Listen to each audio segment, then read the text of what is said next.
there was nothing else they thought they could do. They gave me 6 months to live. It was a really tough time for me and the family, but I needed to go through that. So they hook you up, go into the MRI machine, and for 45 minutes, all I did was pray. I just repented. I was so ashamed of who I was and how I lived my life all those years. And now I'm in this machine with 6 months to live and no solution, no way out. So I just sat there and I said, God, I've totally messed this up. I haven't done anything for you. I've done everything for myself. I've never made you a priority. I'd like to change that. I remember being very specific and praying for, I wanted to be a good husband. I wanted to be a father, even though I knew that probably was never gonna happen. I wanted to be a better person, and I wanted to follow Christ. Well, Javier, I'm excited to have you on the podcast, man. You and I have been friends for quite some time already. That's right. We've been hanging out for a while.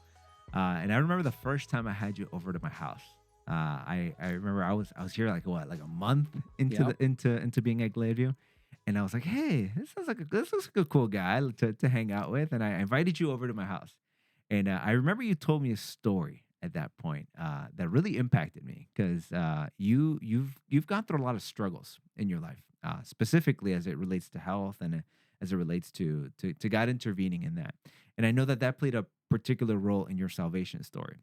And so, can you kind of walk us through that story of how that began? Share that same story with us of how God impacted your life and how did that lead to you coming to Christ at that point?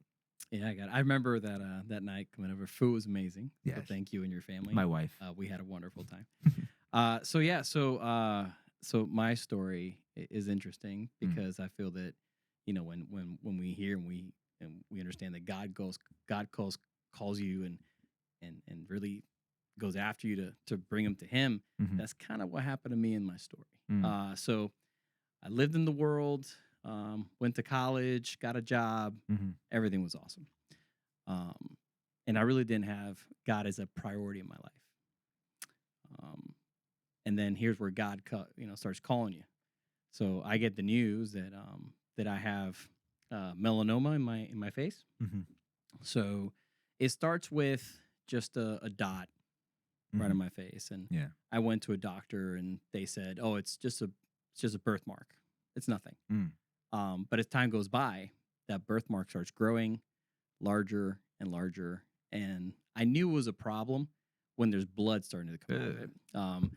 That's when my mom said, "You definitely need to go get that checked out for Yeah. like the second time." Uh, so went to a specialist that Mhm. really dealt with that because the first time we went to a family doctor, Okay. and the specialist, as soon as I walked in, uh, knew exactly what it was, Mm. and he's like, "Listen, before you leave, I need to take a sample out of that." So they did. They took a sample, and to no surprise, it came back with melanoma, Mm. and there's different stages of it. There's 1 through 4, Mhm. and it was diagnosed as 4. Wow. Um, so The worst devastating kind. news. That's the worst. Okay. That is the worst kind. Devastating to me at the time. I had recently met who is now my wife. Mhm. So she starts the journey with me, and this is how we start our relationship. Mhm. So that turns into going to the Moffitt Cancer Center Mhm. because my family's from the Tampa area, father's doctor, and he said, that's where you're going to go. That's Yeah. the best place. So it started with one surgery on the face. After that, I did some chemotherapy. So that's when I got my second surgery, which is the port in the chest. So anybody who's had Mhm. cancer knows that one of the first things you do is you get a port Mhm. because you're going to start getting pumped with all kinds of chemicals and Yeah. Yeah. all that And stuff. that's where they input all of the medicines and stuff. Okay. Correct. Yeah, so it'll keep sticking you in the arms. Right. If not, Okay. you would have stuff all over your Got face. it. Got it. So we do that. Did the chemotherapy. Mhm. Go back for follow-ups, and they said we think we got everything. Okay. Well, fast forward, and this all happened in like 2007 Okay. ish. Uh, and then after that, we find out that the cancer had spread from the face to the neck area. Mm. So the neck area, I had to have a pretty large scar right on Mhm. my neck here where they took out all my lymph nodes. Mm. Uh, and that was a pretty tough time to go through with my wife, my family. Yeah. And I still wasn't connecting to God through all this. Mhm. I still had all my faith, if you call Yeah. it at that time, in doctors and all that stuff. Mhm. Um, So go through that. That was a really tough time because Yeah. this was major. This was like I was in the hospital for a long time. Had to get all this kind of situated and be able to be normal again. Mhm. So do that. A couple months go by, go get checked out again, and all these times, when I say checked out, Mhm. they put you in MRI machines, PET scans, Mm. CT scans. It's just scan after scan after scan. Wow. It's Yeah. nerve wracking. I mean, nobody likes to be at the doctor. I can imagine. No. Well, I had I was there all the time. Yeah. So then we get the news Mhm. that the cancer had spread to one of my ribs. Oh, wow. So we went from face, neck to the rib, Mhm. and now it's on one of my ribs. So the solution for that was to have another surgery Mm. where they came in through the back. So I have another big scar on my back, Mhm. took out 2 or 3 ribs. So now I have 3 new fake ribs. Mhm. And that was also a very long recovery to come Yeah. after that. And we thought we were good.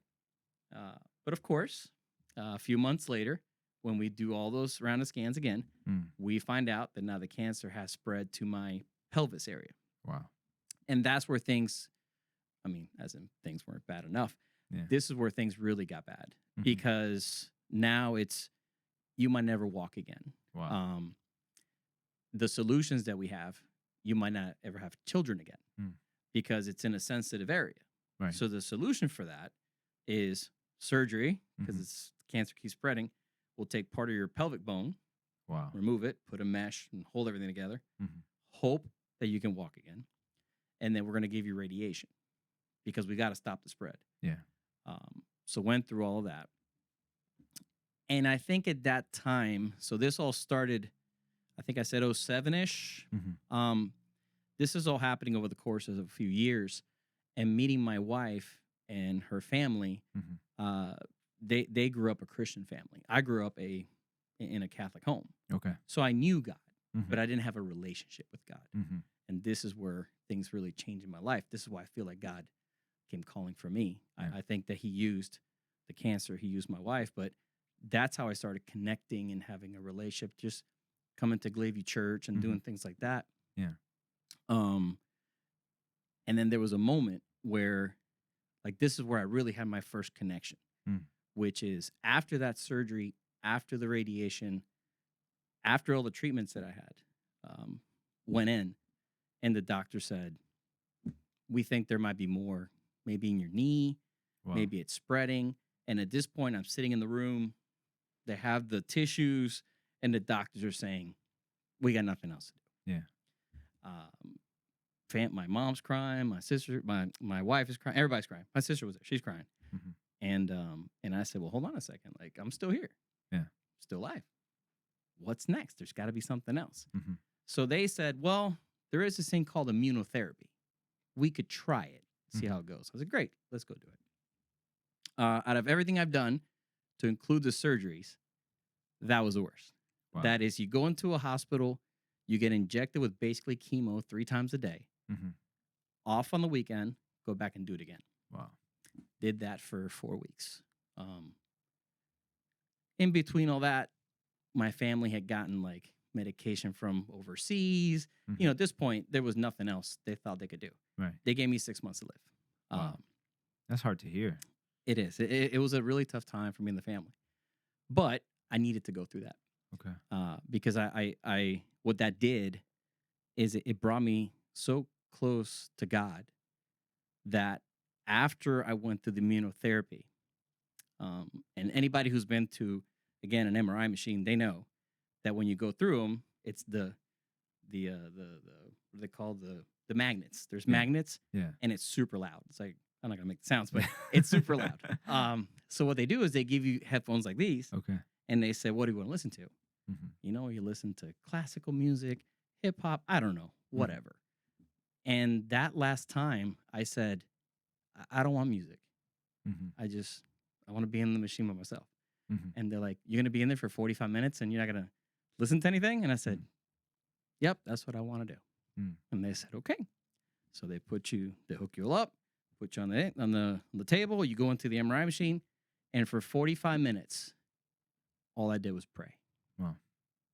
All I did was pray. I'll never forget it.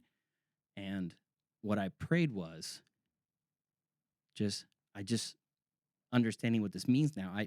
I just repented. I was so ashamed of who I was Mhm. and how I lived my life all those years Mm. that now I'm in this machine with 6 months to live Mhm. and no solution, no way out. Mhm. So I just sat there and I said, God, I've totally messed this up. Mhm. Like I haven't done anything for you. Yeah. I've done everything for myself and for my family, but I've never made you a priority. Mm. I'd like to change that. Wow. And I did that for 45 minutes, just constantly, Mhm. just repenting. Mhm. You know, I want to do better. I want to serve you. I want to do things so much better. And I remember being very specific and praying for. I wanted to be a good husband. I wanted to be a father, Mm. even though I knew that probably was never going to happen. Yeah. I wanted to be a better person, and I wanted to follow Christ. Mm. I mean, it came down to that. Those are the things that I just kept praying over and over and over again. I'll never forget that. So the testing's done. Go home, come back, and then go back into the doctor's office. And the doctor says, he was looking at all the reports, and he goes, "So I know you're doing the interleukin. Mhm. What else did you do?"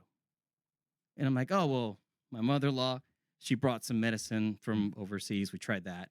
Mhm. And he goes, "Well, what kind of medicine was that?" Mhm. And starts asking all these questions. And I said, "Well, I think it's called whatever Mhm. scorpion venom. I don't even know what it was." And he goes, "Well, I'm asking because we got your results. Mhm. We've checked everything 5 times, Mhm. and you don't have anything. Wow. Your cancer's gone. Wow. Where we thought it was, it's gone. Mhm. So we'd like to know what did you do?" Now, at that moment, Uh-huh. I knew what happened. Yeah. I prayed to God. I asked God for basically a second chance Mhm. to redo everything. Yeah. And um, praise God, here I am. Mm. So what that did is it eliminated the cancer. Mhm. So no more cancer. So now I got to change my life. Wow. Um, so change my priorities, change what I would do every day. Yeah. Hey, I hope you are enjoying today's episode. If you are getting value out of this episode, let me ask you to just take a moment. And if you're watching on YouTube, to hit that subscribe button and hit the bell icon so you can be notified of all of the different updates and videos that we post on this channel. Without further ado, let's continue to listen in on this conversation.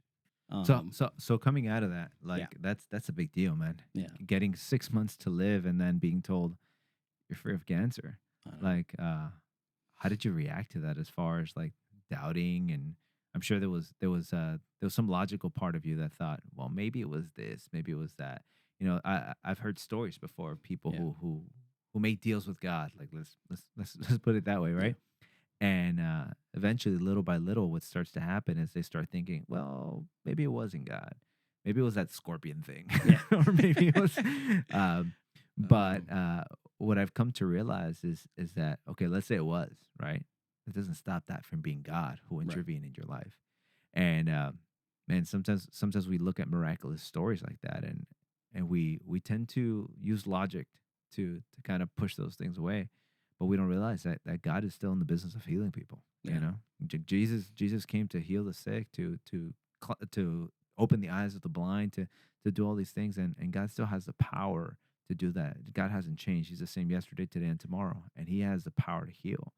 And so, man, sometimes we trust in physicians, and that's good. I mean, general revelation, like the knowledge that God gives them, is great. It's good that yeah, we know how to do those things, but ultimately, our dependence is on God, right? yeah. And so, talk to me about those next few months after you got healed. How did that commitment to God play out in your life?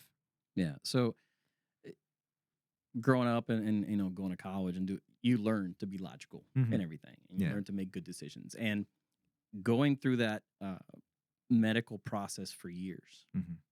um, when it got to that point, similar to the day when I was saved, there was no questioning. Like there was zero doubt in my mind that this was God working through all these situations Hmm. to bring me closer to Him, to bring me to Jesus, to understand that that I was living a life of sin, and I needed to become a man of light Mhm. because there was so much darkness in my life. So I had a full understanding that there was nothing to question. Mhm. I just knew it Yeah. because it my prayer was so it was so connecting, and I didn't doubt. Mhm. I didn't worry about if it was a scorpion venom or anything like that. I knew 100% Mhm. that who had intervened in my life Mhm. was God. There was Mm. no doubt. Yeah. So the changes in my life since then, I knew that I had to tell the whole world, right? Like I had Yeah. to let people know, look, this is what Jesus can do for anybody. He's Right. done it for me. He can do it for anybody else. And since then, I've really spent my time and tried to disciple people that Mhm. really need it. Yeah. Yeah. Um, I obviously, I cancer's all over the place, you know. I want to get into that, Okay. especially discipleship, and because I Yeah, know yeah, that's a big part of what you do today. yeah, Now, yeah, yeah. in the ministries that you run and the things that you help us here in our church. But I know that wasn't your salvation story. Okay, That was a moment where God was drawing you near to Himself, and gotcha. it's kind of Yeah, yeah, like that moment where you realize that you don't have all the answers, and it's a right. moment of surrender. But I know that there was a moment where somebody came to you and specifically shared the gospel with you and helped you to understand maybe some of those ideas that you thought you had and kind of helped you to make sense of that. Yeah. And so talk to me about that experience. Okay, so becoming a new believer, Yeah. basically. So I realized this has happened. I'm now a follower. I want to learn more. Yeah. So through the church, I was able to do the new believers class, and I really started digging into the Bible and into Hmm. the gospel and understanding all those things. Um, really stopped sitting in the back of church, sitting in Hmm. the front of church, and really understanding what the pastor is sharing and Hmm. understanding everything. While before I I I would go and I would just sit there and I wouldn't have a connection. Well, now there's a connection happening. Mm. Now there's I want to get more involved. I want to learn more. I want to do as much as I can Mm. to try to get closer. So that's how I started getting more involved in just different aspects of the church. Yeah. Um, and throughout that process, of course, any good pastor is going to say, "Well, we got this new believer. Hmm. They're hungry. They have this fire, and I think it's great that they want to help the church, Hmm. but we need to find out where they're at. Hmm. I think it's one of the things that we always look for in disciples, and we'll get there. But Yeah. so what happened then is the pastor at the time, Pastor Michael Rodriguez, Hmm.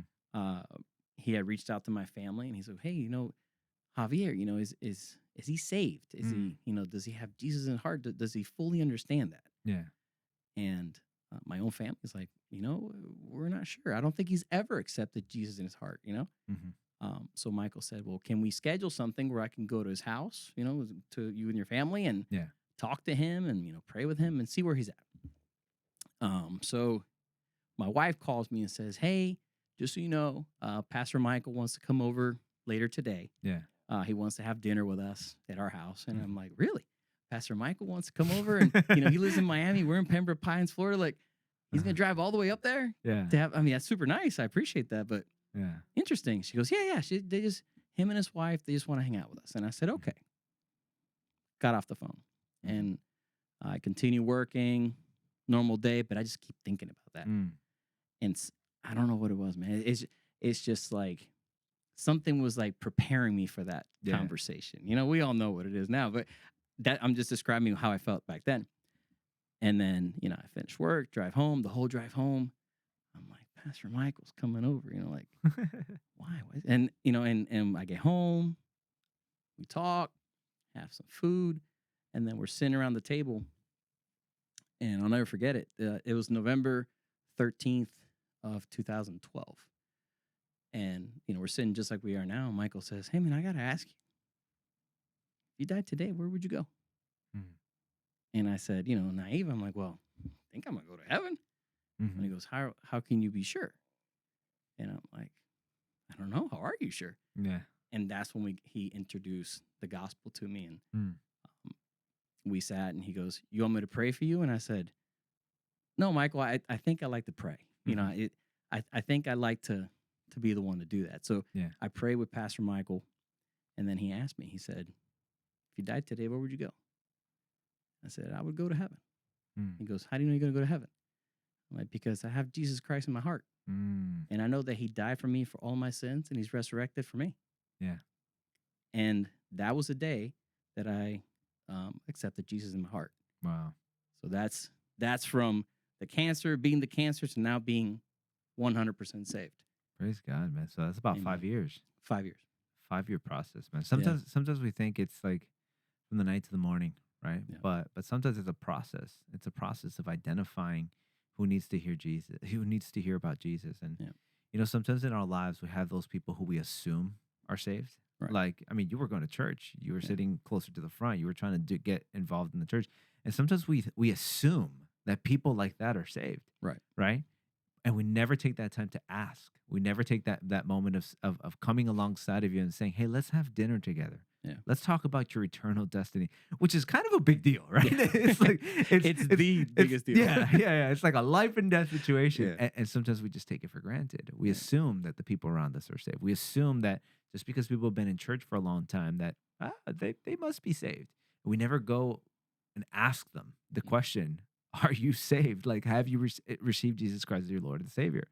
And man, that's an awesome thing that Michael did for you, because that helped you to understand now the gospel. That's part of discipleship. You Yeah. know, sometimes we look at discipleship as like the classes we have to take and the knowledge that we need to have, but sometimes it's just taking time out and sitting with somebody and Yeah. talking to them about their faith and helping them to grow in their faith. Yeah. And that's awesome what he did for you. Hey, thank you so much for sticking around to the end of that episode. I hope you got value out of that. As always, please make sure to rate and review us on whatever podcasting platform you're watching this on. And if you'd like to partner with us on Patreon, you can do so with the link on our bio. Thank you so much for joining us. We will see you all next week.